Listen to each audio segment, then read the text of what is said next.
cela de segurança máxima na Alemanha, um homem ordenou a morte do promotor que o prendeu. A polícia gravou o plano. Eles tinham as fitas, a conspiração, o assassino de aluguel contratado.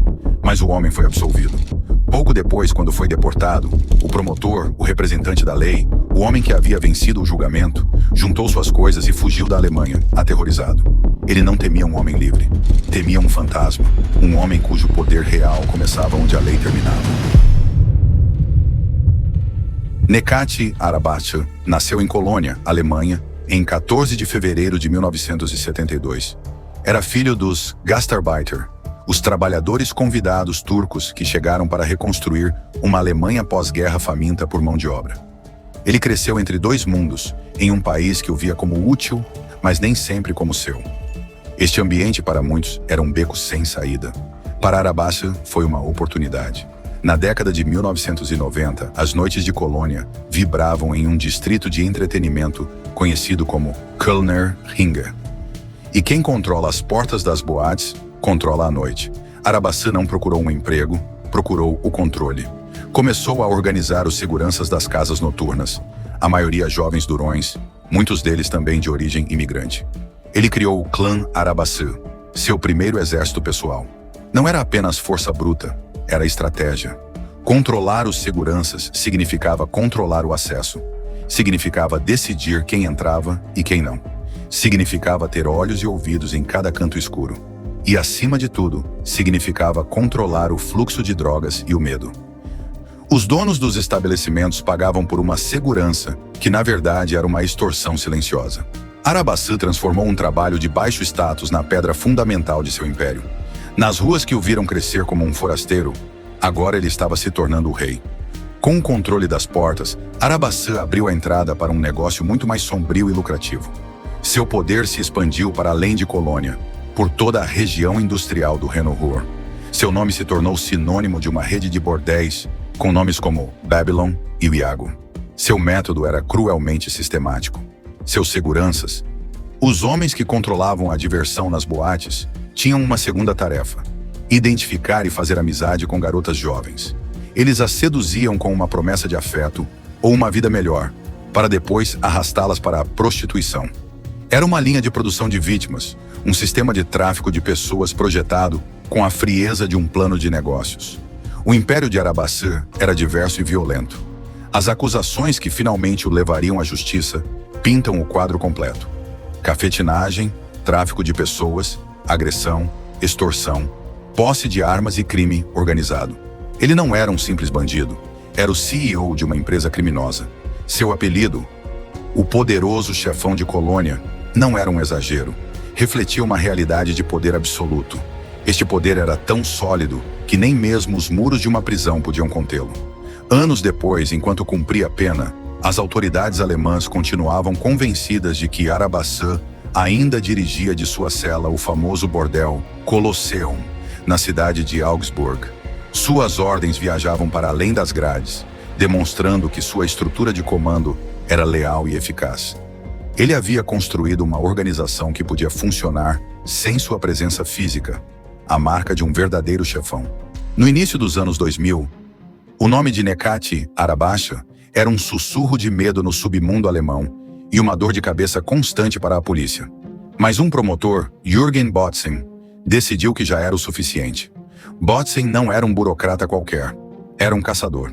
Durante meses acumulou provas, conectou os pontos e se preparou para derrubar o poderoso chefão.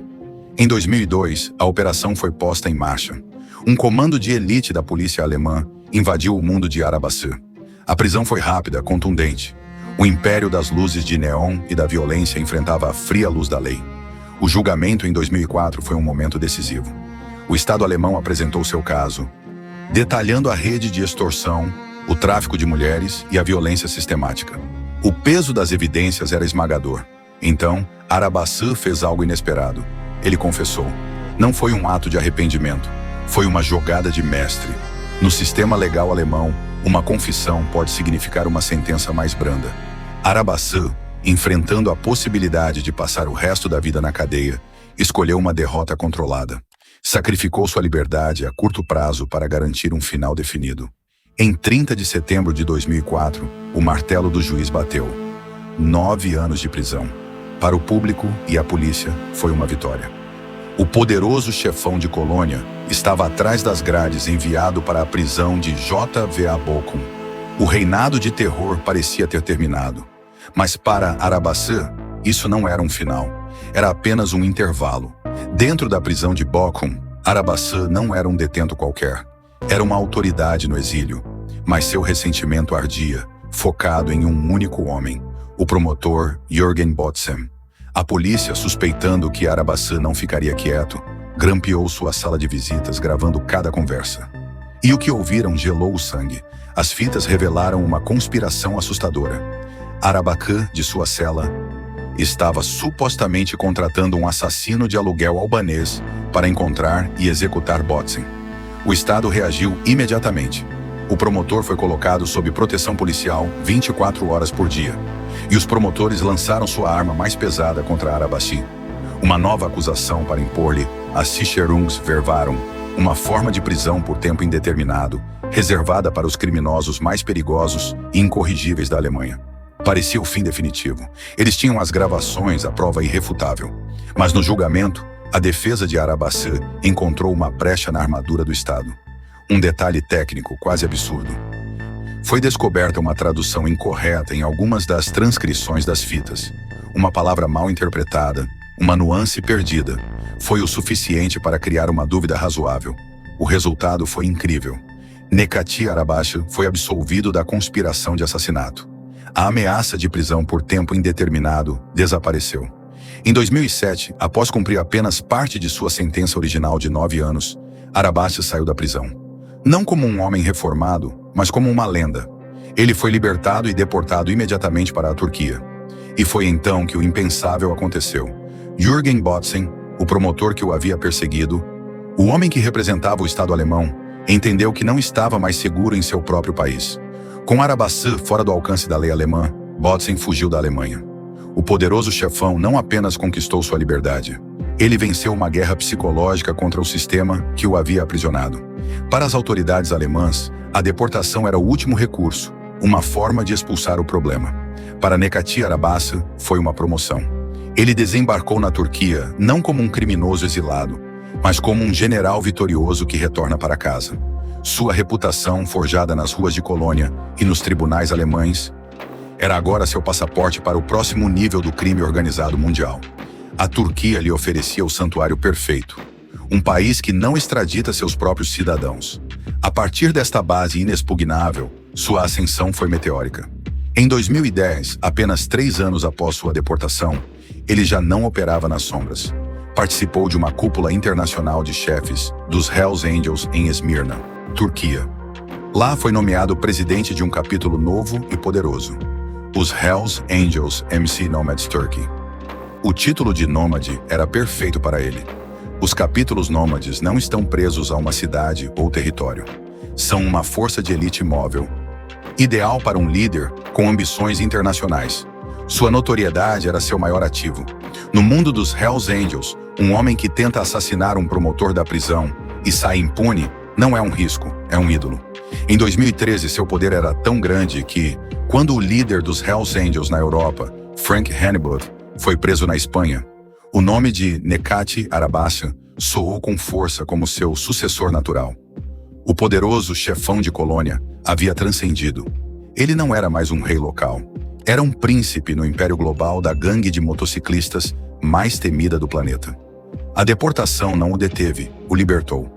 Hoje, Nekati Arabaçã é um fantasma que assombra a Europa. Em 2015, as autoridades espanholas emitiram um mandado de prisão em toda a União Europeia contra ele. As acusações eram as de sempre: liderar uma organização criminosa, extorsão, tráfico de drogas e exploração de bordéis na Espanha. Mas um mandado de prisão é apenas um pedaço de papel quando o alvo está fora do seu alcance. Protegido por sua cidadania turca, Arabaçã opera com uma impunidade quase total. A Turquia não o extradita. Ele foi preso lá várias vezes, como em 2018 e 2020, mas a cada vez foi libertado, muitas vezes por falta de provas ou detalhes técnicos. Isso sugere uma de duas coisas. Ou ele é um mestre em apagar seus rastros, ou sua influência em sua terra natal é tão profunda que ele é intocável. Sua rede continua crescendo. Ele foi ligado a outros grupos criminosos como os United Tribunes e a facções dos Hells Angels implicadas em assassinatos. Ele não se aposentou, simplesmente mudou de campo de jogo. A história de Nekati Arabati não tem um final claro, e isso é o mais inquietante. Não há um fechamento, nem justiça, nem resolução. É a história de um homem que entendeu as regras do sistema melhor do que ninguém e as usou para destruí-lo por dentro. Ele se aproveitou das fronteiras, das leis de extradição e do medo para construir uma carreira criminosa que abrange décadas e continentes. Ele é o poderoso chefão da era global, um fantasma procurado por metade da Europa, mas que vive livremente.